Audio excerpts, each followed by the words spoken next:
have to say is between now and 9:30, at 9:30 we'll have we'll start having a regular meeting, so. I understand that you want to be put on the agenda, and you called in at 10 o'clock, and that's too late. We actually requested to be on the agenda last week. We were questioning, you had initially told us the 23rd we should come, and we were told that by Tammy Wise, that we should come and be present to talk about the ordinance, and that At.of would be here as a zoning administrator. We asked you last week for more clarification on that 23rd meeting. However, you couldn't tell us whether Todd would or wouldn't be there, or whether it would or would not be on the 23rd. We indicated a lot of our folks are farmers, are in the field, so we wanted to get it right. Then Larry, you indicated that you were actually gonna talk about the ordinance today. And John Winklepleck, our chairman, was here last week, and he indicated we would be here because we want to be a part of the solution here, to look at the ordinances of Tama County and to have the public input of the more than 800 people that we represent on helping provide feedback on what needs to be updated in these outdated ordinances. That's why we were very surprised and, quite frankly, really disappointed that we were told that we could not speak in the public portion of the meeting today, because we believe that as public elected officials, that you need to listen to the public in a public session on record, and we want to exercise our right to that. We're here in the work session. We appeal to you to let us also work with you in the public portion of the meeting today, because we're here in good faith to update Tama County's ordinances to provide better safety for the people of Tama County. And we've done our homework, we've done our research, we want to share that with you. We don't want to see the current ordinance just rubber stamped and passed, especially with growing public support for the need to update these outdated ordinances. And that's why we're here today. Okay, all right. Dan, what time is the official cutoff? 9:30. 9:30 on 9:30 Friday. on Friday. And if we say in person here at a meeting, we're going to be here at the meeting next week, that does not count as getting put on the agenda. You have to call in addition to saying in person. Office and let them know All right. when you're gonna be, when you want to come in. I can go ahead and put you on next week's agenda. We'll call anyway. Okay, all right, yeah. Make a note also. Because we thought that happened last week. Can we start? Shall we start? Okay. Good morning. I'm Richard Arp, and I'm here today representing Tama County against turbines. I'm Janet Wilson. I also represent Tama County against turbines. We understand that discussion of the ordinance regulating industrial wind projects, Ordinance BI number 1, wind energy conversion system, is on the agenda for the public portion of your meeting today. Is that correct? That's correct. Can you please help us understand more about your intent for that discussion today? Please stick around at 10 o'clock. We're gonna discuss the ordinance. Okay. Who will be speaking to explain the ordinance? I think if you have any questions, you can ask us. Okay, you don't have any experts or anybody else coming to talk? Not today, no. Not on the agenda? No. Okay.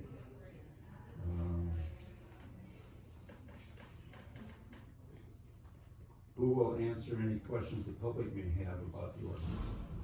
Well, we'll answer whatever questions you may have. Will the county zoning administrator be there? At.of? No. Why not? Didn't ask you. Didn't ask them to come. Okay. Will the county attorney Brent Heron be present at this morning's public meeting? Not that I'm aware of. No. Have you received any communication from him lately? And if so, what was in that communication? Me answer that. I suppose. And a letter that was sent by way of Brent Heron to the Board of Supervisors from the law firm in West Des Moines,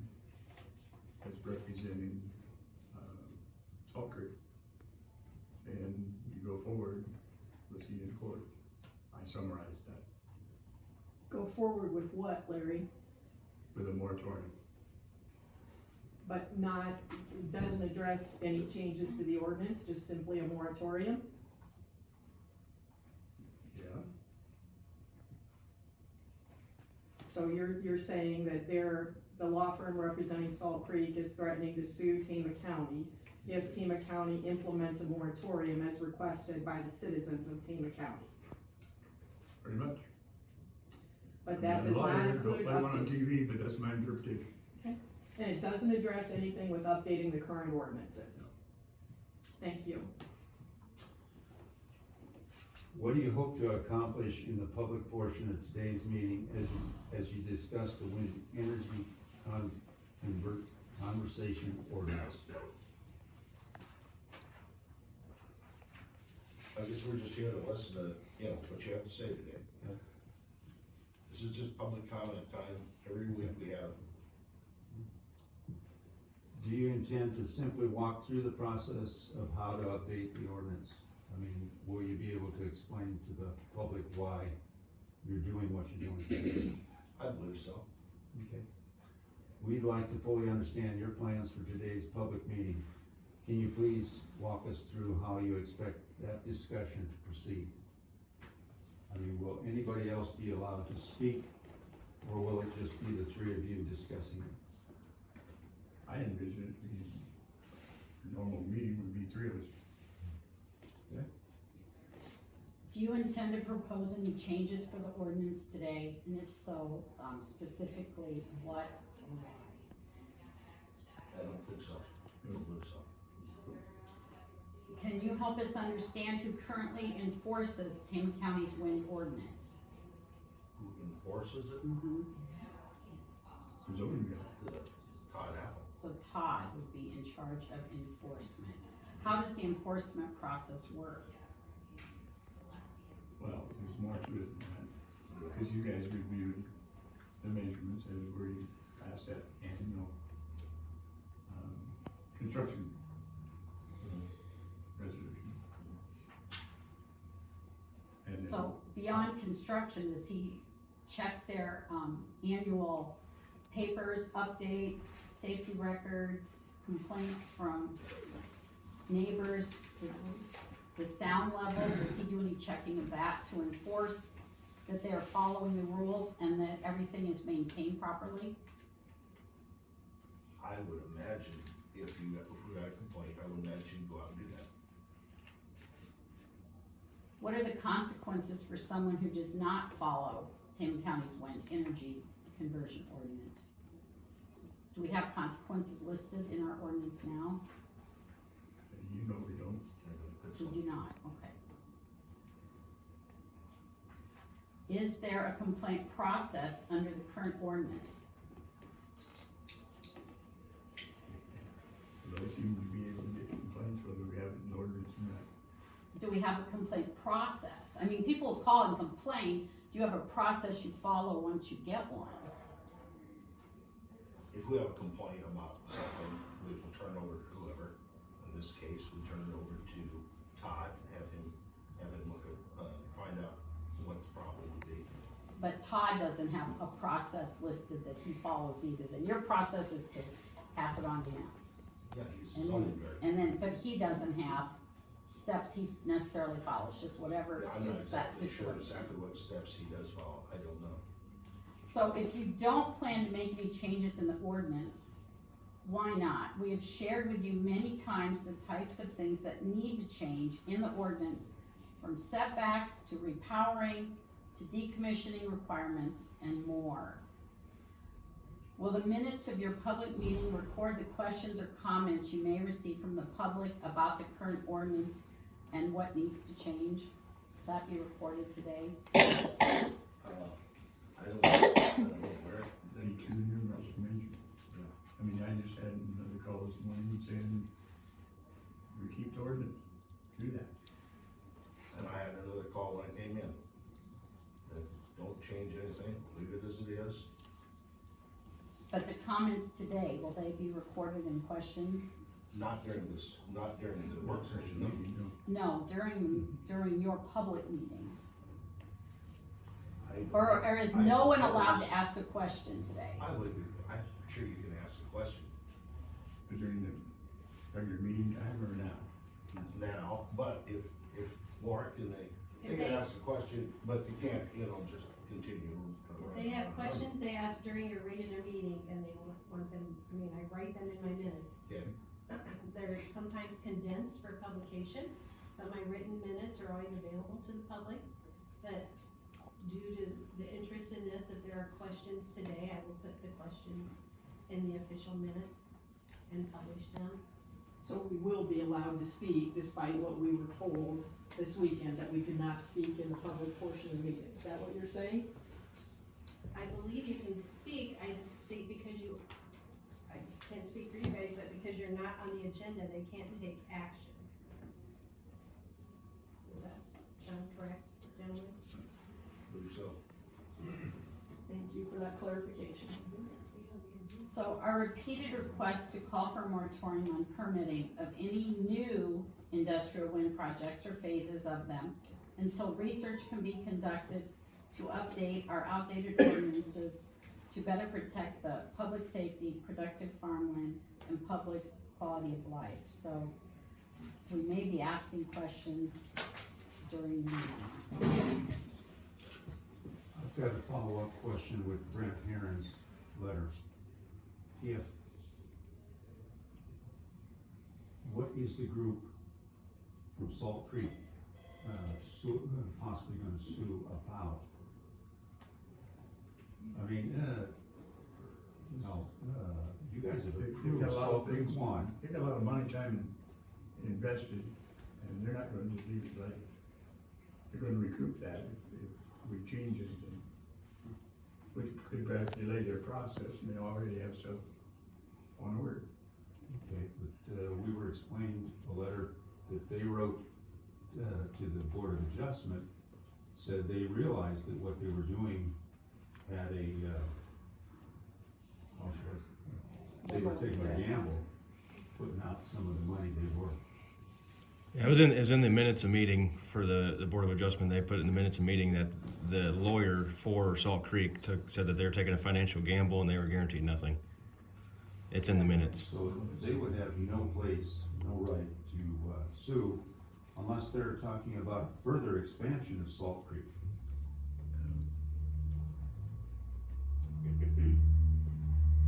Okay. Go ahead, Janet. Oh, it is much. Okay.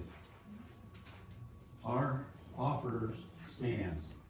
As Tama County Against Turbine members are committed to working with county officials in the process to update ordinances regulating industrial wind projects to provide greater public safety. However, when you tell us you won't allow us to speak in public meetings, as you commented to me Saturday, Dan, that's concerning. Isn't the purpose of public meetings to allow the public that takes the time to attend to have input? In your public meeting today, will you cover how our coalition can be a part of the process of updating the ordinances? Well, there's no issue that has ever come to this boardroom that hasn't had more input from the public than this one. And the one before, and the one before, 3 or 4 we've had. We've indicated numerous times. Just let me follow up. I asked you a question whether or not you were going to be covering our group's help with the ordinances, updating. I don't know. It's a simple yes or no. Well, that's not a very good answer. Okay, if I have to choose one, no. Okay. We've indicated numerous times, and the public has agreed that Tama County's ordinances need to change. A lot has changed since 1998, when the ordinance was first written. I know you reapproved it in 2010. A lot has changed since then. More than 800 supporters have signed a petition calling on Tama County to update the ordinances. Here are some of the areas that we think need to change. When it comes to property rights, It's essential to make sure that setbacks for wind turbines are measured from a property line, not just a home. That's important to help protect non-participating landowners' rights. And in terms of the setbacks themselves, they need to take into account the substantially taller turbines being used today. They can be 650 feet or more. That can be up to 65 stories tall. And that means wind turbines will be seen for dozens of miles across the county and beyond. That's why total height needs to be calculated with the blades fully extended, not just the turbine tower height. Setbacks need to be in many multiples of the turbine height, not the current 1.1 factor in Tama County's ordinance. In fact, the current ordinance conflicts itself in a number of places. That's an enforcement challenge in itself. Sound is another important factor. Our current level allows too much sound to be emitted from wind turbines that can be harmful to humans and animals. That's why further research is needed to make sure sound levels are set to protect people, and decibels are listed as absolute levels not to be exceeded, not averages. We should not allow sound levels that exceed those of OSHA. Instead, we should set fixed sound levels that protect people at any time of the day or night. It is also essential to consider the shadow flicker and structure our ordinances to help prevent that unsafe side effect from wind turbines from harming people. Larry, you've often said you're concerned about the county's debt load and liability. Therefore, the decommissioning requirements need to be beefed up to protect the county from incurring unnecessary expenses if a wind developer we're now dealing with today or in the future as projects are sold or as they default, leaving the county holding the bag. The cost of decommissioning a turbine and returning the land back to its original state today can run $500,000 to $700,000 per turbine. And that's if you can even find someone to dispose of the wind turbines. And with inflation of over 8% at 40-year record highs, it is important to adequately account for inflation in any decommissioning escrow language. Larry, in your 27-year career here as a supervisor, have you ever seen so many people attend public meetings as have been the case when our coalition has been present each week since April 25th? The number of people present at your weekly supervisors meetings is a reflection of the strong public interest in better protecting public safety before any new wind project developments are approved. And this is during a late spring planting season. People are here who should be working, and they feel it's that important to come. Oh, I listen to that. I'm a farmer too. And I just as soon be planting corn and sitting here, but this is my job to be here. I know it's your job, and you get paid for that. These people do not. So that's a little bit of difference. With only one project now approved, the Salt Creek Wind Project, for which public records show only 10 concrete pads and only 6 turbines have been approved, now is the perfect time to enact a moratorium as we've asked, to now each week, or since each week since April 25th at the public meetings. Have you reconsidered and would you enact a moratorium on any wind project approval until those ordinances can be updated?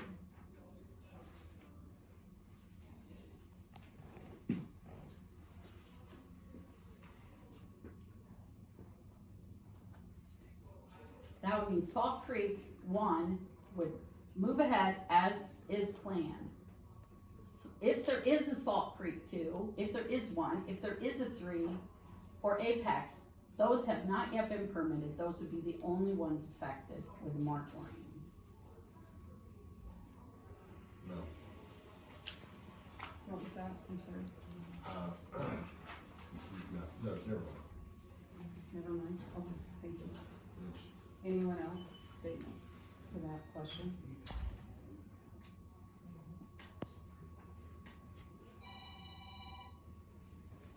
It's not for me, It's, so, I'm a little distressed at the lack of answers. That was a question and there's no answer.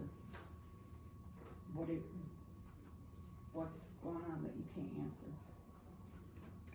It was a clear question. It was pretty succinct.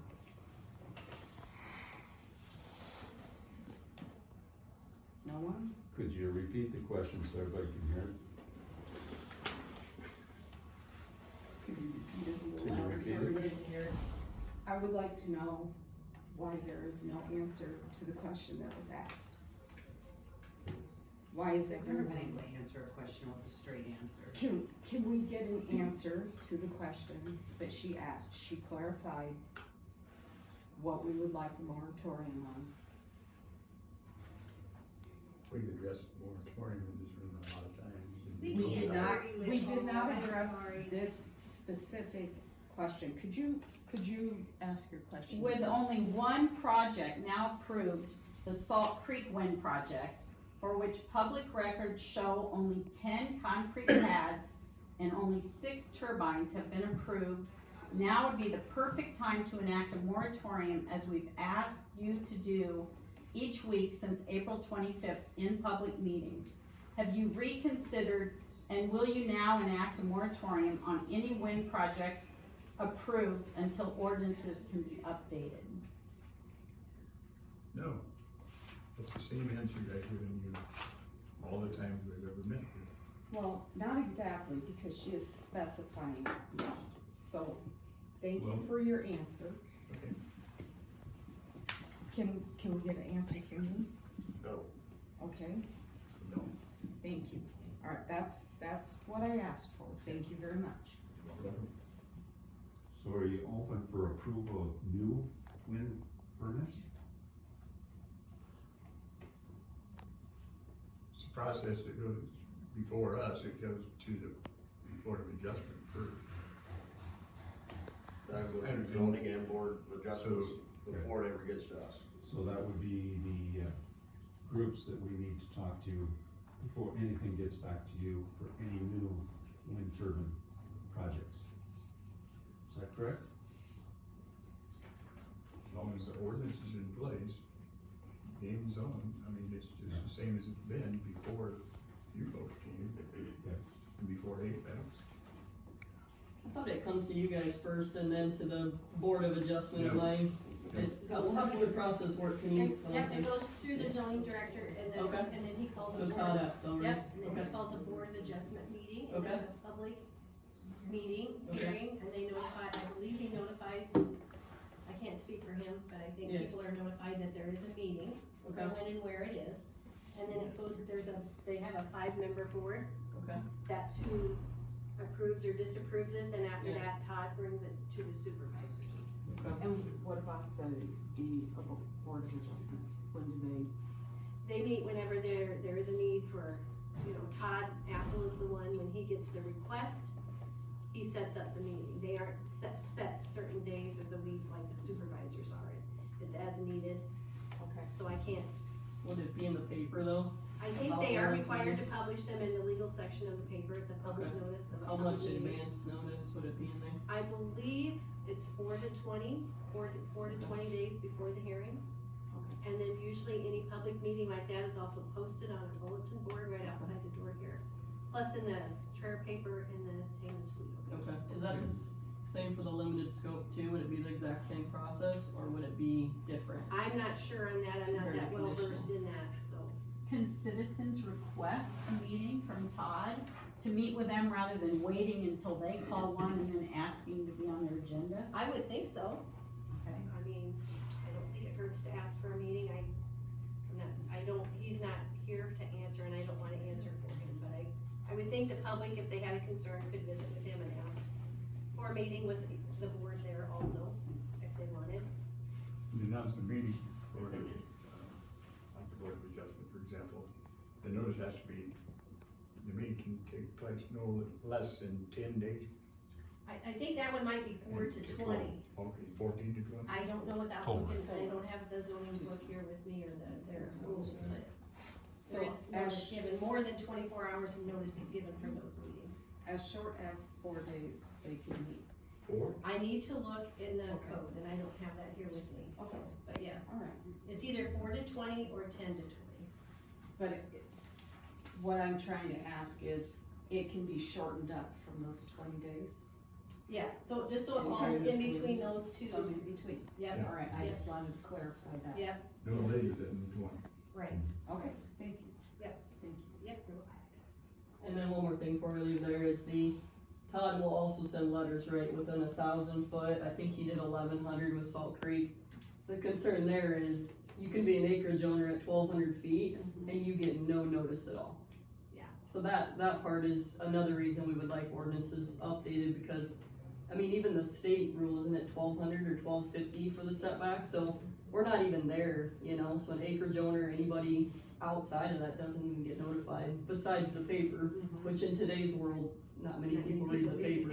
yes. And it's usually just a little, you need a magnifying Just a little glass notice, yep, to read it. yes. So that's another one of our concerns is, you should get notified. I mean, it's a 650 foot turbine, you should know about it when it's in your backyard, right? You got kids playing, you got animals, it's important for us to know.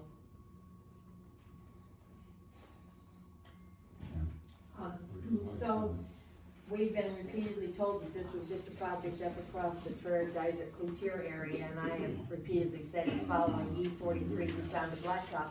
So, are you three gentlemen aware that there's already a cement pad, north on K Avenue, just, east and south of Pete Wolby, there's already a cement pad poured, and that,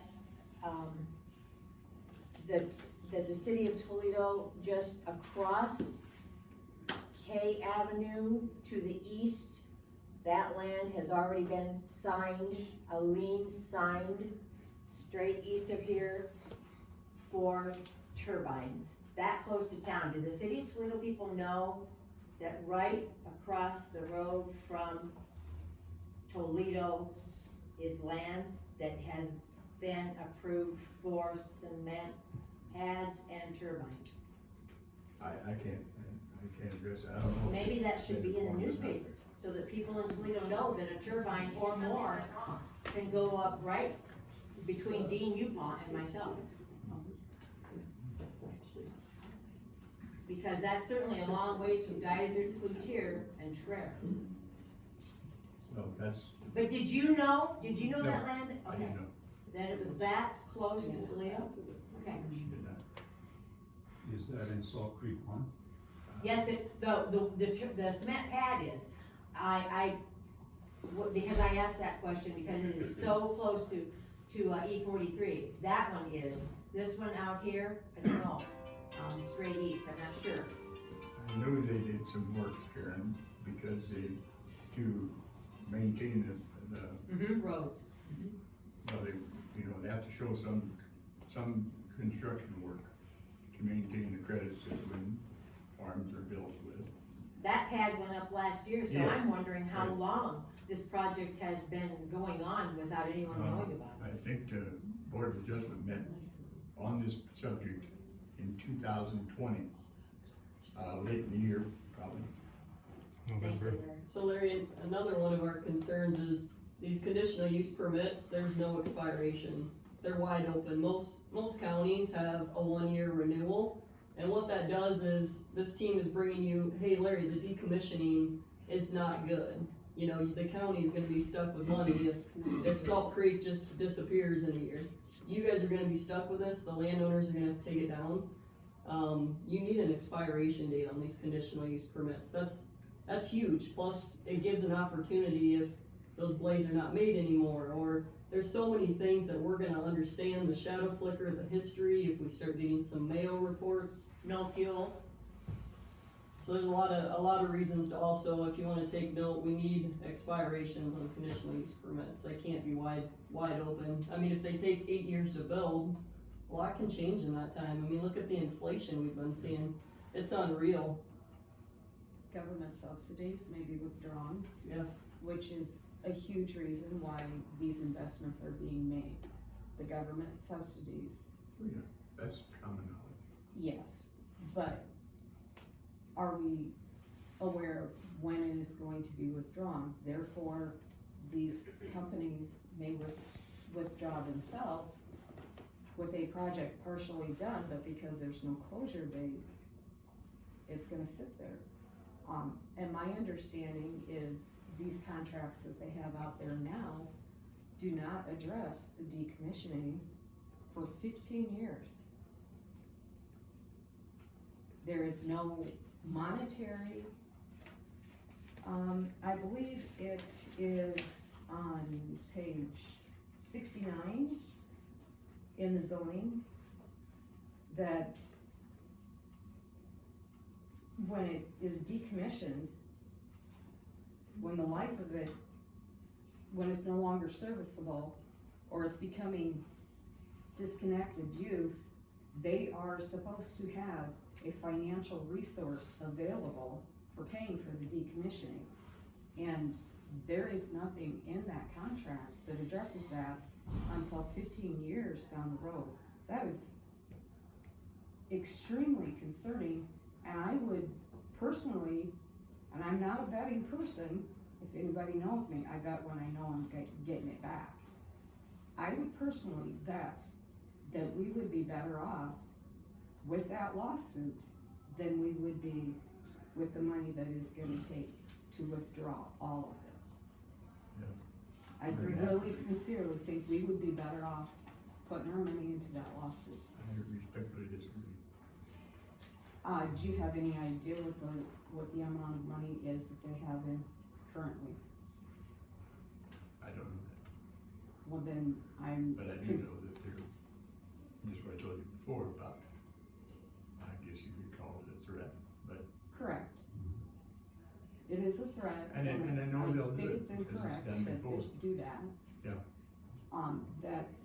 Okay, so as a person, I think that dealing with a company that is so quick to throw a lawsuit out is not a company we really wanna work with, is it? Well, they've entered into it, I suppose, they, in good faith, both sides did. Now, if we pull the rug out from under them, who is fault? Well, and that word in good faith is very questionable, because in Apex's language in their contract, there is a lot of in good faith in there, but there is no good faith once you actually read it and just take it apart. There is no good faith, and the fact that they came out when they did and how they did, that was not in good faith. That was very quietly done. And again, I don't believe they have the amount of money in their project to be able to sue and get it back compared to what we, the people of Tama County, would be up against once they disappear. And I expect that to happen when and if the government subsidies disappear. I expect that to happen when and if one of the group drops out for whatever reason. I don't think that they have the solid financial base that some of these other huge companies, they're not Warren Buffett. Again, I would take my chances on that lawsuit compared to what is gonna be left for us to clean up. That's my opinion. Thank you for coming. Okay, thank you. when you talk about, somebody else talking. So to put it in perspective, you're talking about $10 to $20 million possible lawsuit.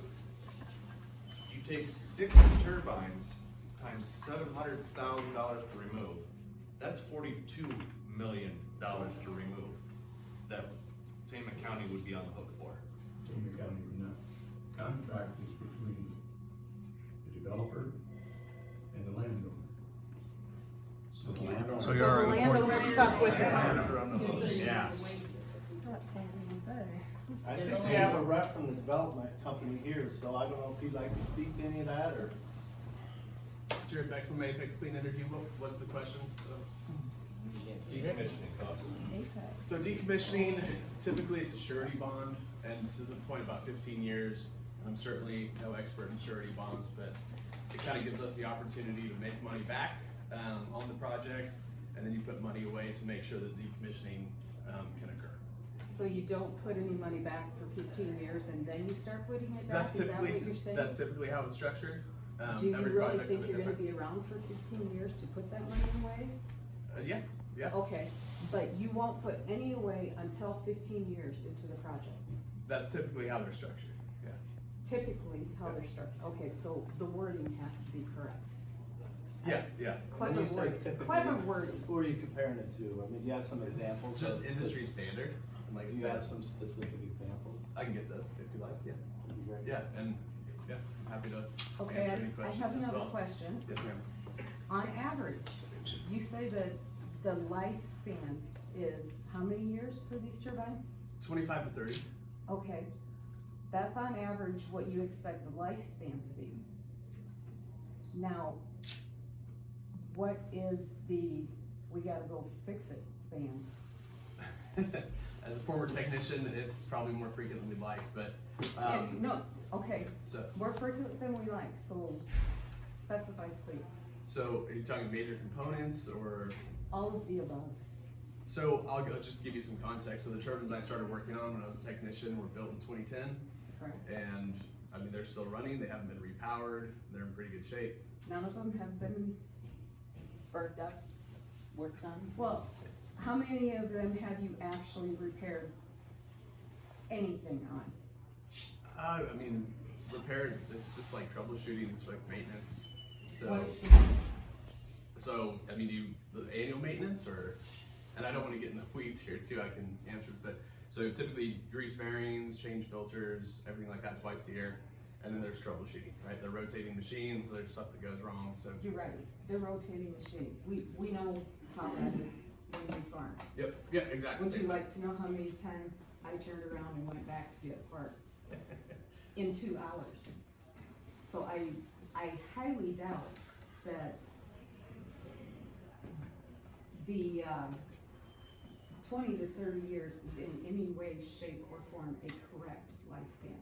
Okay. I disagree intently with that. I also realize that once a wind turbine is up, you guys can power up. Now, what's that take to do that? To repower? To So make it bigger? you can, yeah, typically, mostly because the parts, the technology evolves. And so you'll replace major components, so gearboxes, generators, blades, sometimes the controllers. So kind of the system that controls the entire turbine as well. And what kind of money does that take to do that on a single turbine? I've not been directly involved with repower, so I couldn't tell you exactly, but it's a significant investment. Okay, so then you're investing in redoing all this stuff. When does the investment of taking it down start? Investment of taking it down. So in Yeah. term, You're just gonna leave the landowner with that in the first 15 years? it'll still be operational in 15 years. So when you, How guaranteed is that? Yeah, it should be. there are turbines that have been operating since the early 90s that are still running. So, I mean, Without major repair. well, you do have to do repairs. Yeah. Well, my keyword there was major repair. Yeah, I mean, you'll have to replace components, just like you said, tractors and rotating equipment, it just takes. So do you take any of that money away from the paycheck that you're giving the landowner? I mean, And the landowner, how much you've got a list there that says how much they're getting paid, but how correct is that list as far as what they actually get paid? Because do they even know if they're getting a turbine, or are they just getting a terminal, or are they just getting the wire? so, let's just speak for Apex and Lionstar, we're so early on that we don't even have a site plan developed yet. We're still continuing to talk with landowners. But we do try to be really upfront with them and say, some companies will go and say, you're gonna get 2 turbines. We do not do that. We say, You know, you sign up this parcel of land if you're interested in participating, and, you know, you could get facilities. It really depends on, we do resource studies, environmental studies, all different kinds of studies to make sure we're minimizing impact, and then, you know, depending on how the site plan shakes out, then we can start talking specifics. I take issue with we try to be upfront with them, because I saw the contract. Okay. There is no upfront, and there is no clarity. You have to have fun being a fake lawyer to understand it, let's put it that way. And No, I I mean, spent hours. it's a legal It's a agreement. Yeah, so one thing that we do offer is there's $750 in legal fees we reimburse if you wanna take it to your attorney.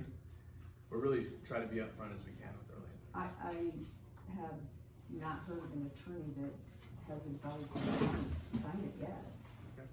I have heard that plenty have advised their clients not to sign it, just so I'm clear with you. Thank you I for appreciate the answering my feedback. questions. Mr. Vest talked about working in good faith. Has the board agreed to anything with a wind project developer that's not a matter of public record? So why would there be a problem in moving forward in good faith if you follow everything that you permitted? If we follow that, isn't that in good faith? Moving forward, if you have not approved anything, unless you've agreed to something or there was an understanding, why would there be an understanding if it's not a matter of public record? Everything's a matter of public record here. Everything is. So why would It Salt really Creek is. be threatening a lawsuit? For anything beyond what you permitted, that's the question. Why would they threaten you beyond what's been permitted unless something was promised to them? We made no promises. What was that? I'm sorry, I didn't hear you. I said we made no promises. Okay. So has the board done any research, have you done any personal research on updating the ordinances? Anyway, Any personal research? Have you three looked at any other ordinances, looked at new research in the last 12 years? Moving forward, have you but done any new you're right, research? in the 12 years, that's when our ordinance was not 1998. I said the last 12 years, and I since know. 2010, have you looked at any new research since then? You know, Have you looked at any other sample ordinances? I think we had one, is that story? Would you be County, I think. interested in looking at an updated ordinance? I have one from Elmer Township in Michigan. I read through it, and the hours that these people would have spent researching the noise, repair policy, safety manuals, financial guarantees, voltage strobe effects, liability insurance, road damage. So thorough, so thoughtful. Dan, would you be interested in looking at this? No, probably not. You would not. Why not? Well,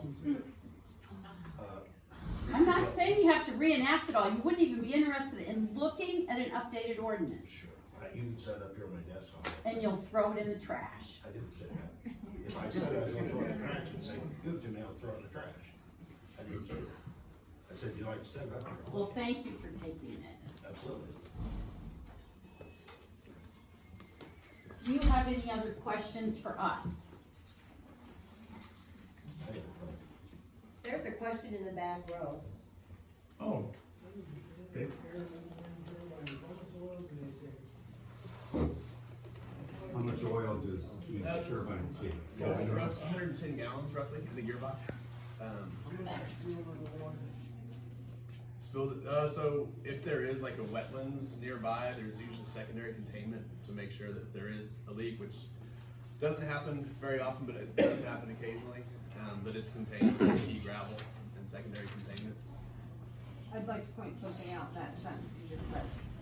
You did not say there is a secondary, you said there's usually. There will be. If it's in a wetlands, there will be secondary If it's containment. not black and white, it's not a You're right. guarantee. You're right. Thank Yeah, you. you're right. Yeah, if there's a wetlands, there'll be secondary containment. It just doesn't feel towns out in the creek. Exactly.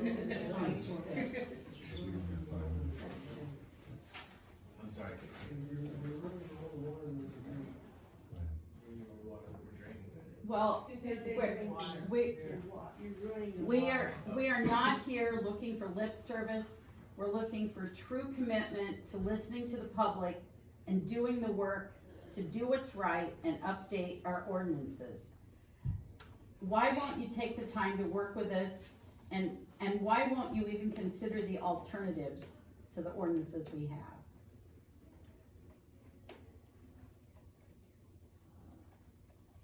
We've considered everything you folks have mentioned.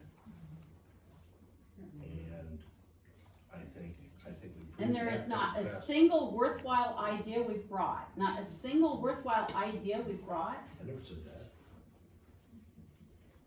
So do you intend in your public meeting to approve the current ordinance in its current form with no changes? Well, that would mean that we had a lot of discussion prior to the meeting, which we shouldn't and couldn't have. We'll find out when we get there. But you will allow questions from the public in your public meeting today.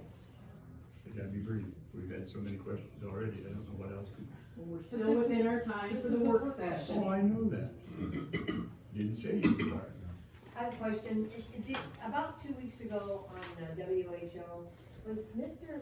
Banker Adele announced as a replacement CEO for Warren Buffett? Not of Warren Buffett, for Warren Buffett, for Apex? Actually, it was Is Greg Abel, who is announced to be the replacement for. ABLE? ABEL is the replacement for Mid-American Energy, or Berkshire Hathaway, Okay. which is replacing Warren Buffett, so. And this project, Salt Creek, is not, to our knowledge, of public record associated with Mid-American Energy, nor to our knowledge is Apex. So that's a separate issue, and we're here to wrap up in this session right now. I think Janet's got a few more things. Our current ordinance does not provide sufficient safety for people, and that's why it needs to be updated in a responsible manner, based on research. And that's why no further wind projects should be approved until that research is completed. Thank you for the opportunity to address you during this work session.